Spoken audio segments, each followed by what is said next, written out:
Hey guys, तो यहाँ तक हमने पढ़ा था आइसोटोप एंड आइसोबार के बारे में। सो इसके आगे हम लोग पढ़ेंगे आइसोटोप को हम लोग क्या क्या कहा था कि atoms of same element, atoms of same element having different atomic number, having different atomic number, sorry atomic mass, थोड़ा सा तो atoms of same element having different atomic number, मतलब कि जैसे मैंने एग्जांपल दिया था ना पहले आपको हाइड्रोजन वाला, ये आपका अथी हो गया प्रोटियम, ये हो गया ड्यूट्रियम और ये हो गया ट्रिटियम। सो हाइड्रोजन तो सेम ही है, एटॉमिक नंबर तो सेम ही है, लेकिन एटॉमिक मास अलग अलग है, तो इसी चलते इसको आइसोटोप कहते हैं। ठीक है, जैसे कि आपको ये प्रोटियम था, ड्यूट्रियम था और ये ट्रिटियम है, तो ये आइसोटोप्स हो गए। ऐसा क्यों होता है? क्योंकि नंबर ऑफ न्यूट्रॉन्स डिफरेंट हो जाते हैं। अभी मैं आऊंगा न्यूट्रॉन्स, जैसे इसमें न्यूट्रॉन्स है, इसमें तो जीरो न्यूट्रॉन्स है, क्योंकि इसमें तो प्रोटॉन एक है, एक इलेक्ट्रॉन है। ठीक है, लेकिन इसमें एक न्यूट्रॉन भी है। ठीक है, इसमें दो न्यूट्रॉन्स है, लेकिन इसमें जीरो न्यूट्रॉन्स, इसमें एक न्यूट्रॉन्स, इसमें दो न्यूट्रॉन्स, तो अलग अलग न्यूट्रॉन्स होने के चलते सेम ही एलिमेंट है, हाइड्रोजन ही है तीनों, लेकिन न्यूट्रॉन्स अलग अलग होने के चलते ये आइसोटोप्स कहलाते हैं। सेम एलिमेंट है तो सेम एलिमेंट है तो सेम एटॉमिक नंबर तो है ही, लेकिन डिफरेंट मास नंबर है। ठीक है, अब आ जाते हैं आइसोबार पे। तो आइसोबार कहते हैं कि एटम्स ऑफ डिफरेंट एलिमेंट, ठीक है, atoms of different element having same mass number, just इसका उल्टा हो जाएगा, सेम मास नंबर। ठीक है, अब इस एटम्स ऑफ डिफरेंट एलिमेंट है, ध्यान देना, ठीक है, डिफरेंट एलिमेंट, डिफरेंट एलिमेंट, ठीक है, डिफरेंट एलिमेंट, इसमें क्या था? Same element. ये चीज बहुत ध्यान देना, बहुत बच्चा लोग क्या करता है कि सेम सेम एलिमेंट बोलते जाता है। नहीं, आइसोटोप में सेम एलिमेंट है, एटम्स ऑफ सेम एलिमेंट है, लेकिन आइसोबार में एटम्स ऑफ डिफरेंट एलिमेंट से और सेम मास नंबर होता है। फॉर एग्जाम्पल, इसका एग्जाम्पल बता रहा हूँ, एग्जाम्पल इसका हो गया आपको कैल्शियम का, जो आपको अब तक याद हो गया होगा, कैल्शियम का एटॉमिक मास 40 और एटॉमिक नंबर 20, और ऑर्गन का भी एक होता है 40। ऑर्गन एक ऐसा आइसोटोप में एग्जिस्ट करता है जिसका एटॉमिक नंबर 40 होता है। ठीक है, और बाकी ऑर्गन का तो 18 एटॉमिक नंबर तो होता ही है, लेकिन 40 होता है इसका। एक ऐसा आइसोटोप में ऑर्गन एग्जिस्ट करता है जिसका एटॉमिक मास 40 होता है, और चूंकि कैल्शियम का भी एटॉमिक मास 40 है, तो ये तो डिफरेंट हो गए, दोनों एटम्स ऑफ डिफरेंट एलिमेंट हो गए, लेकिन सेम मास नंबर है 40। तो ये एक एग्जांपल हो गया किसका? आइसोबार्स का। और भी कई सारे एग्जांपल्स है। ठीक है, तो ये चीज आप समझना। और ठीक है, आगे बढ़ते हैं इसमें। अब मैंने जो कहा था कि सबसे जो इम्पोर्टेंट मैं आपको कब से बताना चाह रहा है, इसी के चलते सब चीज रुका हुआ है। मैं आपको अच्छे से इसको समझा नहीं पा रहा हूँ कि सबसे पहले मुझे ये समझाना होगा कि जो बोर ने जो कहा था कि आपको याद होगा ये चीज कि KLMN शेल है, तो सबसे पहले हम देख लेते हैं कि KLMN शेल में मैक्सिमम के शेल में कितना फर्स्ट यानी ऑर्बिट n बराबर 1, ये फर्स्ट ऑर्बिट है, इसमें मैक्सिमम कितने जा सकते हैं? 2 इलेक्ट्रॉन। कैसे पता चला? 2n स्क्वायर होता है इसका एक फॉर्मूला, कहिए जो कहिए, n बराबर 1 पुट किया, एल शेल में n बराबर 2 पुट किए, तो टोटल नंबर ऑफ इलेक्ट्रॉन 8 आ गया। तो मैक्सिमम कितना इलेक्ट्रॉन हो सकता है सेकेंड ऑर्बिट में, यानी एल शेल में 8 हो सकते हैं। एम शेल में मैक्सिमम कितना इलेक्ट्रॉन हो सकता है? 18 हो सकता है, 2n स्क्वायर। एन शेल में मैक्सिमम 32। लेकिन मैंने पहले भी आपको कहा था कि मैं आपको बताऊंगा कि क्यों के से ही शुरू हुआ। ठीक है, ये जो ABC से क्यों नहीं हुआ? इनफैक्ट NCERT में भी ABCD नहीं दिया हुआ, KLMNO दिया हुआ। तो दरअसल हुआ क्या था कि मैं आपको बताता हूँ, एक मिनट, कि एक साइंटिस्ट है, ठीक है, एक मिनट, थोड़ा सा इसमें दिख रहा है क्या, चार्ल्स ग्लोवर बर्कला। ठीक है, 1906 से 1911 तक इन्होंने, एक मिनट, क्या हो गया इसमें, ये जो चार्ल्स ग्लोवर बर्कला थे, इन्होंने एक्सरे पे बहुत काम किया था 1906 से लेकर 1911 के बीच में। और एक्सरे पे काम करते समय इन्हें जो पता चला, इन्हें ये पता चला कि अगर कोई न्यूक्लियस है, ठीक है, ये न्यूक्लियस जो पॉजिटिव नेट चार्ज तो न्यूक्लियस पे पॉजिटिव होता है, क्योंकि न्यूट्रॉन तो न्यूट्रल चार्ज होता है, उसमें 0 चार्ज होता है। तो जो भी इलेक्ट्रॉन घूम रहा है, मान लो फर्स्ट ऑर्बिट में इलेक्ट्रॉन घूम रहा है, सेकंड ऑर्बिट में है, और एक और मैं लेता हूँ थर्ड ऑर्बिट, अभी मैं बताऊंगा सब। तो मान लो इस फर्स्ट ऑर्बिट वाले इलेक्ट्रॉन को हटा दिया गया एनर्जी देके, ठीक है। जैसे कि मैंने कहा था ना कि जो जितना ज्यादा दूर होगा ऑर्बिट उतना ज्यादा एनर्जी ज्यादा होगा। तो यहाँ मान लो ये थर्ड ऑर्बिट है, ये सेकंड ऑर्बिट है, ये 1 ऑर्बिट है। तो मैंने कहा था ना कि energy of third orbit is greater, सबसे ज्यादा होगा, उससे कम सेकंड ऑर्बिट का एनर्जी होगा, और सबसे कम 1 ऑर्बिट का एनर्जी होगा। तो यहाँ पर भी इलेक्ट्रॉन है, मान लो इसमें भी और भी इलेक्ट्रॉन होंगे, इसमें ऐसा नहीं कि एक ही इलेक्ट्रॉन होगा, क्योंकि सेकेंड ऑर्बिट में मैक्सिमम कितने इलेक्ट्रॉन हो सकते हैं? 8। थर्ड में कितने हो सकते हैं? 18। चौथे में कितने हो सकते हैं? 32। तो मैंने ऐसे दिखाने के लिए ऐसे कर दिया इसमें। और पहले में मैक्सिमम कितने हो सकते हैं इलेक्ट्रॉन? 2। तो मान लो एक इलेक्ट्रॉन को किक आउट कर दिया गया यहाँ से। कैसे किया गया? कोई हाई एनर्जी फोटोन को या हाई एनर्जी कोई अति को इसमें अति किया गया। इस इलेक्ट्रॉन से अति होने के बाद ये जो पहला ऑर्बिट से जो इलेक्ट्रॉन था वो किक आउट हो गया, ठीक है।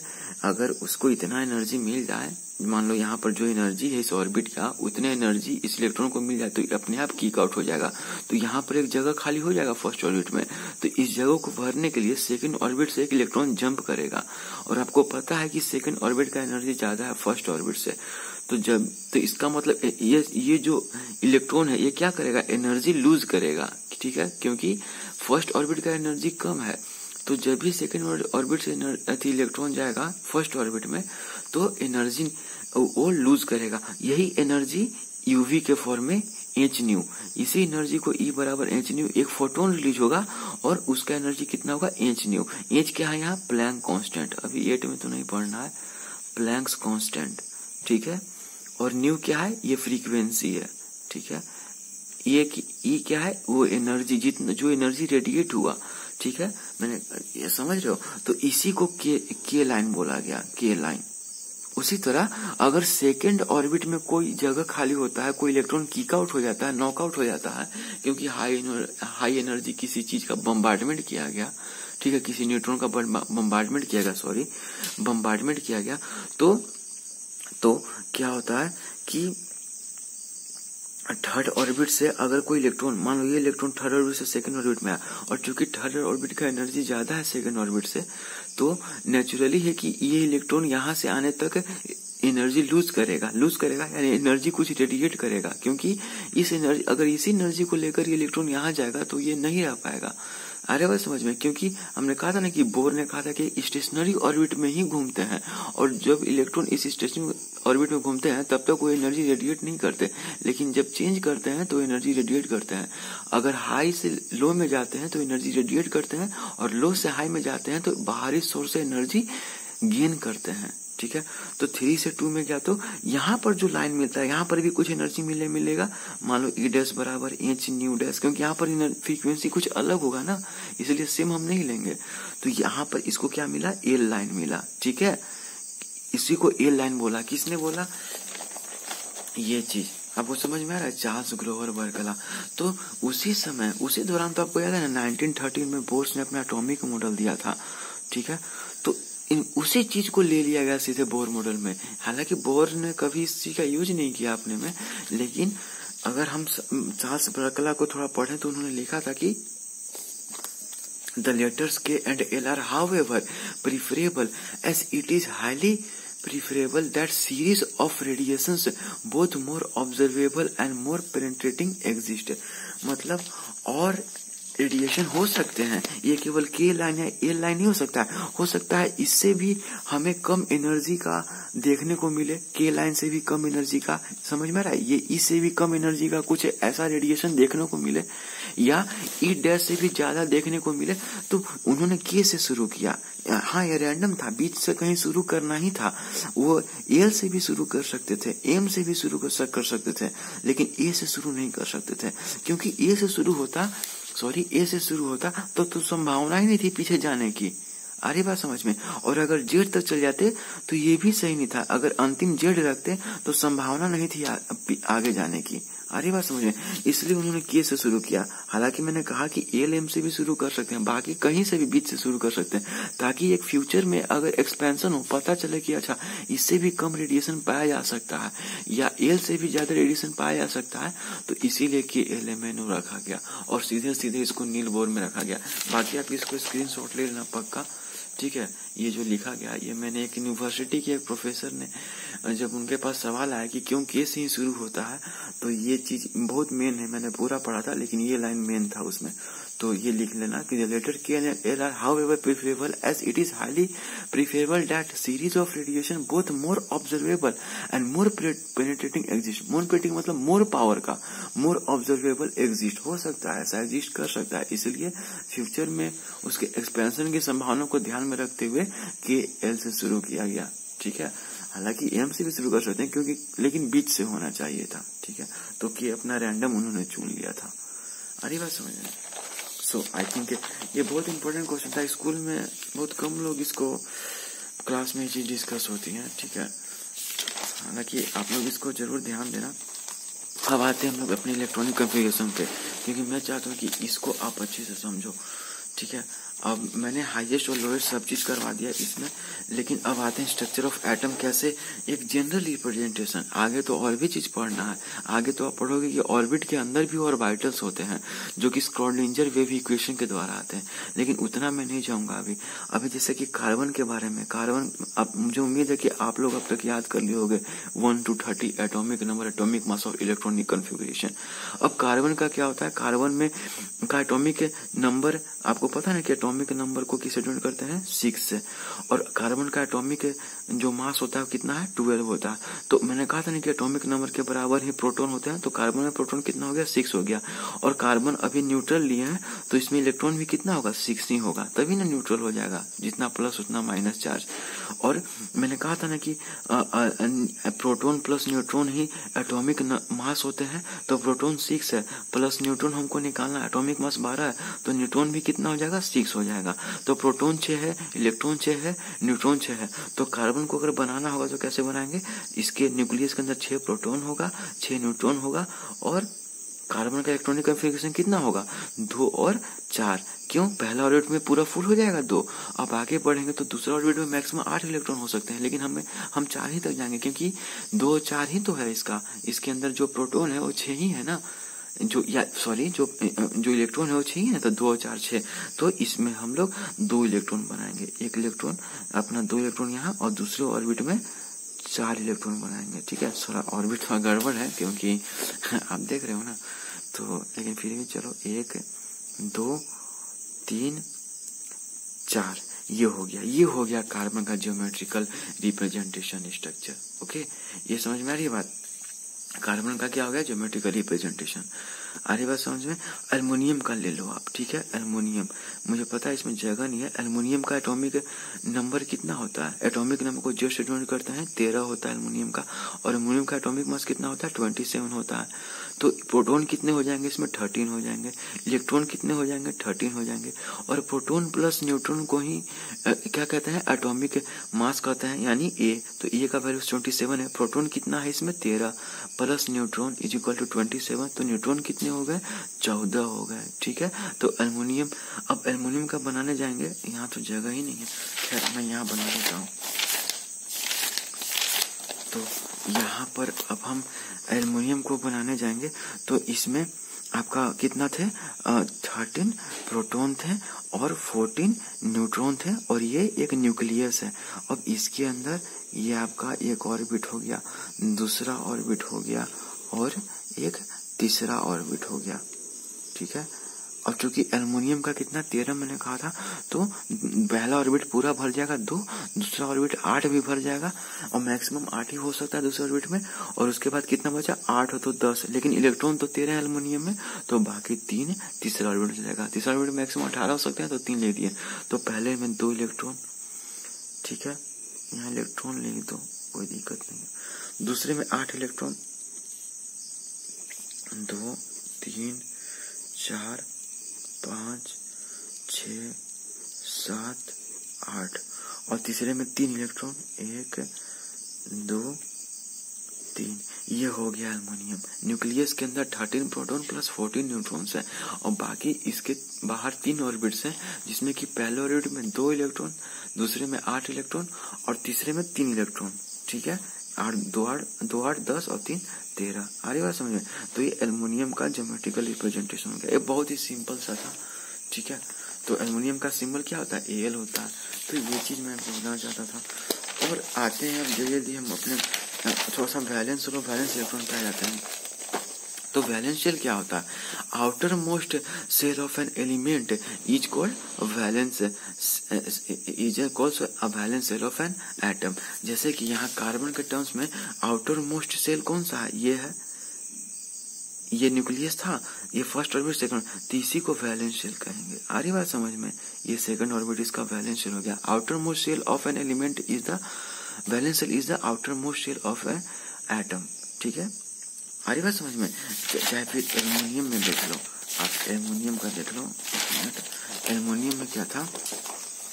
एल्युमिनियम में ये पहला ऑर्बिट, दूसरा ऑर्बिट, तीसरा ऑर्बिट। ये पहला ऑर्बिट है, ये दूसरा ऑर्बिट है, ये तीसरा ऑर्बिट है। तो तीसरा ऑर्बिट इसका क्या हो गया? वैलेंस शेल हो गया। ठीक है, outer most shell of an atom is called valence shell. अब वैलेंस इलेक्ट्रॉन क्या होता है? तो वैलेंस शेल में जितने इलेक्ट्रॉन प्रेजेंट होंगे उसी को क्या कहेंगे? वैलेंस इलेक्ट्रॉन कहेंगे। जैसे कि अब कार्बन के केस में सेकंड ऑर्बिट वैलेंस है, तो इसमें कितने इलेक्ट्रॉन प्रेजेंट है? 1 2 3 4। तो इसमें वैलेंस, तो कार्बन के वैलेंस शेल में वैलेंस इलेक्ट्रॉन कितने हैं? 4 हैं। ठीक है, कार्बन के वैलेंस इलेक्ट्रॉन्स कितने? एक न्यूट्रल कार्बन एटम, ध्यान देना, न्यूट्रल। ठीक है, क्यों? आ रही बात समझ में? और एक न्यूट्रल एल्युमिनियम एटम के वैलेंस इलेक्ट्रॉन कितने होते हैं? तो वैलेंस इलेक्ट्रॉन, तो हम सबसे पहले वैलेंस शेल देखते हैं। तो valence shell, outer most shell of an atom is called valence shell. तो कितने हैं इसके? तीसरा ऑर्बिट है इसका आउटर मोस्ट। तीसरे ऑर्बिट में कितने इलेक्ट्रॉन है? 1 2 3।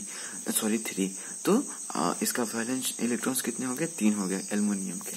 आ रही बात समझ में? तो ये चीज हो गया। अब हम लोग आते हैं क्वेश्चंस पे, क्योंकि अब हमें क्वेश्चंस ज्यादातर हमें क्वेश्चंस बनाने होंगे। ठीक है, तो स्टार्ट करते हैं। क्वेश्चन ढेर सारे बनाएंगे और बहुत मजा भी आएगा। The mass of positively charge particle present in an atom is found to be 11,022 times that of an electron. Identify the element and write its electronic configuration. Okay, बहुत अच्छा। मैंने कहा था ना एक बार, शायद नहीं बताया था आपको, कि जो प्रोटॉन होता है वो प्रोटॉन का जो मास होता है, mass of proton is equal to 1817 times mass of electron. यानी कि एक प्रोटॉन का मास एक इलेक्ट्रॉन के 1837 गुना होता है। अरे बात समझ में? प्रोटॉन तो भारी होता ही इलेक्ट्रॉन से, मास के टर्म में। ओके, तो mass of proton is equal to 1837 into mass of electron. ठीक है, तो अगर कहा जा रहा है कि मास ऑफ पॉजिटिवली चार्ज, तो टोटल तो एक प्रोटॉन का इतना है, तो अब हम कहेंगे कि मास ऑफ पॉजिटिवली चार्ज, यानी प्रोटॉन की बात हो रही है, तो टोटल मास कितना इसका है? 11,022 टाइम्स है। तो इसका मतलब ये हुआ, इसका मतलब क्या हुआ कि हम नंबर ऑफ प्रोटॉन्स कितना हो जाएगा? नंबर ऑफ प्रोटॉन्स उस एटम में, ठीक है, उस एटम में नंबर ऑफ प्रोटॉन्स कितने हो जाएंगे? 11,022 बटा 1837। आ रही बात समझ में? क्योंकि एक प्रोटॉन का जो मास होता है वो एक इलेक्ट्रॉन के 1837 गुना होता है। और कह रहा है यहाँ पर कि टोटल जो पॉजिटिव चार्ज एक एटम में जो मास है वो 11,022 गुना है इलेक्ट्रॉन के। तो उस एटम में कितने प्रोटॉन्स है? 11,022 बटा 1837। अरे बात समझ में? तो ये कितना आ जाएगा? 9, कितना आ जाएगा? 6 आ जाएगा। ठीक है, इसका मतलब उस एटम में कितने प्रोटॉन्स है? 6 है। अब जब उस एटम में 6 प्रोटॉन्स आ गए हैं, तो आपको पता है ना कि अगर कोई न्यूट्रल एटम है, तो न्यूट्रल एटम में जो प्रोटॉन होता है वही तो आपका इलेक्ट्रॉन भी होता है, वही नंबर इलेक्ट्रॉन का भी होता है और वही एटॉमिक नंबर भी होता है। ध्यान देना, एटॉमिक नंबर, एटॉमिक मास नहीं। और ये कितना है? 6 है। तो यानी वो जो एटम है वो क्या है? कार्बन है, क्योंकि कार्बन का ही तो एटॉमिक नंबर 6 होता है। अरे बात समझ में। और अभी हमने देखा कि इलेक्ट्रॉनिक कॉन्फ़िगरेशन ऑफ कार्बन क्या होता है। कार्बन अभी हमने देखा कितना 2 and 4, ठीक है, ये 2 and 4 हो गया। अरे बात समझ में। व्हाट इज अल्फा पार्टिकल, तो अल्फा पार्टिकल मैंने कहा था कि हीलियम को ही अल्फा पार्टिकल कहते हैं। अल्फा पार्टिकल का जो मास होता है वो 4 AMU होता है, AMU एटॉमिक मास यूनिट। अब एटॉमिक मास यूनिट क्या होता है तो मैं थोड़ा बाद में बताऊंगा, ये इतना आसान नहीं है जितना आप समझ रहे हो, ठीक है। और 2 इसका अब क्या होता है एटॉमिक नंबर होता है, ठीक है, atomic number. In fact alpha particle को ऐसे ही रिप्रेजेंट करते हैं, 4 इसका मास हो गया और 4 एटॉमिक मास यूनिट इसका मास हो गया और 2 एटॉमिक मास यूनिट इसका क्या हो गया नंबर हो गया। सो ये चीज आपको अब देखते हैं why does chlorine have fractional atomic mass. Chlorine का फ्रैक्शनल एटॉमिक मास क्यों होता है, क्योंकि वो आइसोटोप एग्जिस्ट करता है, आइसोटॉप्स में एग्जिस्ट करते हैं।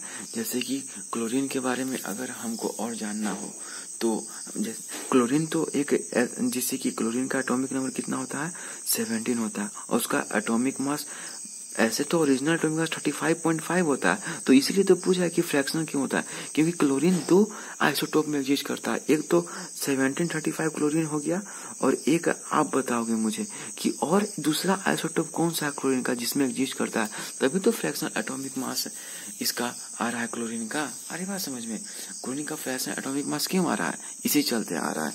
आप इस बात को समझना कि क्लोरीन का फ्रैक्शनल एटॉमिक मास इसी चलते आ रहा है क्योंकि 2 आइसोटोप में एग्जिस्ट करते हैं। मेरे ख्याल से दूसरा आइसोटोप 37 का है, ठीक है, 37 दूसरे आइसोटोप का मैंने कहा था ना कि आइसोटोप उसको कहते हैं सेम एलिमेंट जिसका atomic number atomic mass different हो। Isotopes are atoms of same element whose atomic mass are different. तो 35 और 37 में आ रहा है, समझ में आ रहा है। 2 आइसोटोप में क्लोरीन नेचर में एग्जिस्ट करते हैं, ठीक है। अब आते हैं क्वेश्चन नंबर 6 पे। तो इसी कारण से क्लोरीन का फ्रैक्शनल एटॉमिक मास होता है, क्योंकि अगर मुझे पता चल जाए कि नेचर में ये वाला क्लोरीन कितने % में एग्जिस्ट करता है और ये वाला क्लोरीन कितने % में एग्जिस्ट करता है, तो क्या हम नहीं निकाल लेंगे। मान लो मुझे पता चल गया कि ये वाला क्लोरीन X% में एग्जिस्ट करता है नेचर में, तो हम क्या करेंगे X × 35 प्लस, और चूंकि ये X% में एग्जिस्ट करता है तो जरूर से जरूर जो 37 एटॉमिक मास वाला जो क्लोरीन है वो 100 - X में एग्जिस्ट करेगा। तो 100 - X × 37 अपॉन 100 कर देंगे, ठीक है। और X का वैल्यू कुछ होता है, मुझे पता है, क्योंकि नेचर में साइंटिस्ट लोगों को पता है कि 35 वाला कितने थी एग्जिस्ट करता है। तो इसी को जब आप सॉल्व करोगे तो ये 35.5 आएगा X का। अब आप मुझे बताओगे कि ये वाला क्लोरीन कितने % एबंडेंस में नेचर में पाया जाता है, और बाकी तो 100 में से घटा दोगे इसको तो ये वाला आ ही जाएगा कि ये कितने नेचर में एबंडेंस में ये पाया जाता है। आ रही बात समझ में। ओ आई एम सॉरी, इससे पहले थोड़ा धुंधला दिख रहा होगा, बट पता नहीं कैसे हो गया था, ठीक है। अब आते हैं आप अगले क्वेश्चन पे। The number of valence electron in एक एलिमेंट है जिसका एटॉमिक नंबर 20 है और एटॉमिक मास 40 है। तो इसके अंदर वैलेंस इलेक्ट्रॉन पूछ रहा है। तो सबसे पहले हम देखते हैं कि इसका प्रोटॉन कितना है 20 है, इलेक्ट्रॉन कितना है 20 है। क्यों? क्योंकि एक न्यूट्रल एटम है, इस पर कोई प्लस माइनस चार्ज नहीं है। अगर प्लस माइनस चार्ज होता तो आयन हो जाता, तो उसका हम अलग के देखते हैं। और इसमें आपका प्रोटॉन प्लस न्यूट्रॉन का संख्या ही तो एटॉमिक मास देता है। प्रोटॉन कितना है आपका 20 plus neutron equal to atomic mass कितना है 40 है। तो न्यूट्रॉन का संख्या कितना हो जाएगा 40 हो जाएगा। तो न्यूट्रॉन भी 40 आ गया।